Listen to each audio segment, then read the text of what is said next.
Hai Smart Parents, jumpa lagi di channel YouTube saya Dr. Drew, spesialis kandungan, di mana kita bisa ngobrol-ngobrol santai bermanfaat mengenai kesehatan kehamilan dan juga kandungan. Sindrom ovarium polikistik, disingkat PCOS, adalah suatu kondisi yang menyebabkan periode menstruasi tidak teratur karena tidak terjadi ovulasi, yaitu pelepasan sel telur setiap bulan, dan juga kadar androgen, yaitu hormon pria, yang meningkat. Kondisi ini terjadi pada sekitar 5-10% wanita. Tingkat androgen, yaitu hormon pria ini yang meningkat, terkadang dapat menyebabkan pertumbuhan rambut wajah yang berlebihan, jerawat, dan atau penipisan rambut kepala seperti pria. Sebagian besar wanita dengan PCOS kelebihan berat badan atau obesitas, dan mereka berisiko lebih tinggi dari rata-rata terkena diabetes, kencing manis, dan juga gangguan pernapasan saat tidur. Untuk wanita dengan PCOS yang ingin hamil, obat kesuburan mungkin diperlukan untuk memicu ovulasi atau pelepasan sel telur. Jadi pada video kali ini kita akan membahas secara singkat semua yang berkaitan dengan penyakit ini, yaitu dari keluhan, gejala, pemeriksaan, pengobatan, dan juga solusinya jika ingin hamil. Jadi kita akan bahas semuanya ya Smart Parents. Apa itu sindrom ovarium polikistik? Sindrom ovarium polikistik yang disingkat PCOS adalah suatu kondisi yang dapat menyebabkan menstruasi yang tidak teratur, jerawat, kulit berminyak dan juga jerawat, rambut wajah ekstra, atau rambut kepala yang rontok. Kondisi ini juga bisa membuat Anda sulit untuk hamil, di mana memang hal ini umum terjadi, yaitu sekitar 5-8% dari semua wanita ini memang menderita PCOS. Selain itu, sebagian besar orang dengan PCOS itu kelebihan berat badan, juga yang disebut juga obesitas. Apa yang menyebabkan PCOS? Pada kondisi ini, ovarium itu tidak bekerja secara normal dan menghasilkan terlalu banyak hormon androgen. Androgen ini disebut juga hormon pria, tetapi faktanya laki-laki dan perempuan itu memiliki hormon ini dengan kadar yang berbeda. Biasanya indung telur itu menghasilkan jumlah hormon androgen yang sangat sedikit, tetapi pada PCOS mereka menghasilkan jauh lebih banyak. Kira-kira sebulan sekali, indung telur seharusnya itu menghasilkan satu telur yang disebut dengan folikel, di mana folikel itu akan bertumbuh dan kemudian ia melepaskan telurnya, di mana peristiwa ini disebut dengan ovulasi. Tetapi pada orang dengan PCOS, indung telur membuat banyak folikel yang kecil-kecil, bukan satu folikel yang besar. Dengan demikian, kadar hormon menjadi tidak seimbang dan juga proses ovulasi ini tidak terjadi setiap bulan seperti yang seharusnya. Apa saja gejala PCOS? Nah, gejalanya bisa meliputi: yang pertama nih, memiliki kurang dari 8 periode haid atau menstruasi dalam 1 tahun. Mungkin juga terjadi pertumbuhan rambut hitam tebal di bibir atas, di dagu, bawah telinga, dada, atau bahkan perut.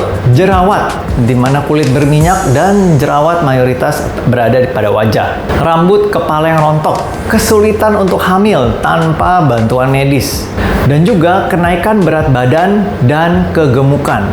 Walaupun tidak semua penderita PCOS mengalami masalah kegemukan ini.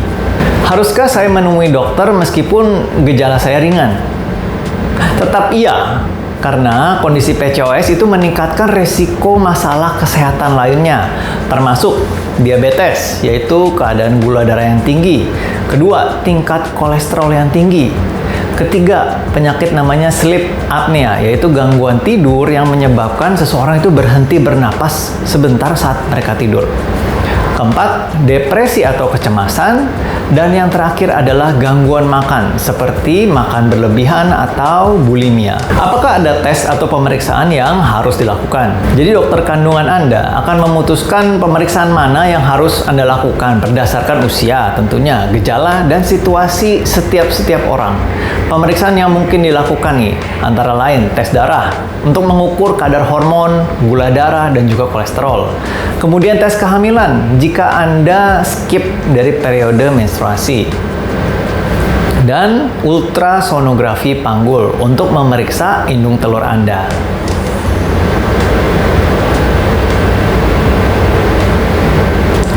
Bagaimana cara mengobati PCOS? Ada beberapa pilihan sebetulnya Smart Parents. Yang pertama adalah pil KB.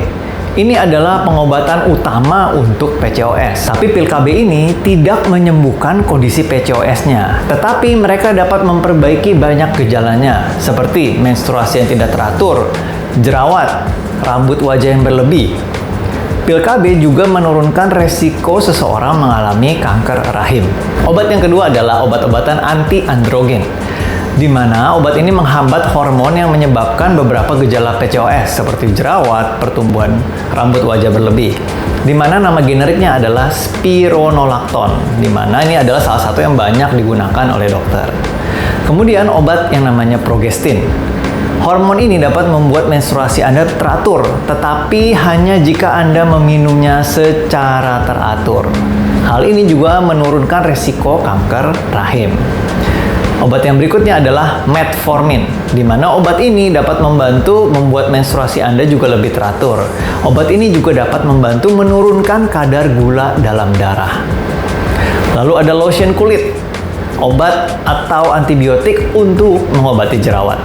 Dan juga terapi laser atau elektrolisis untuk menghilangkan rambut yang berlebih. Apakah ada yang bisa saya lakukan sendiri untuk mengobati kondisi PCOS ini? Jika Anda kelebihan berat badan atau obesitas, menurunkan berat badan dapat memperbaiki banyak gejala Anda. Kehilangan berat badan hanya 5% dari berat Anda saat ini sangat-sangat membantu. Bagaimana jika saya ingin hamil? Kebanyakan orang dengan PCOS tetap bisa hamil Smart Parents, dan lebih mudah lagi bagi mereka yang memiliki berat badan yang ideal, yaitu dengan indeks massa tubuh 18 hingga 23,5 kg per meter persegi. Jika Anda kelebihan berat badan, dengan menurunkan berat badan itu dapat membantu membuat menstruasi Anda lebih teratur dan meningkatkan peluang Anda untuk hamil. Jika Anda menurunkan berat badan nih, tetapi menstruasi Anda masih tidak teratur, dokter Anda dapat memberi Anda obat-obatan untuk membantu Anda berovulasi dan meningkatkan peluang Anda untuk hamil. Sekian info dari saya, semoga bermanfaat. Silahkan subscribe, like, share, dan komentar. Sampai jumpa di video saya selanjutnya dan salam sehat.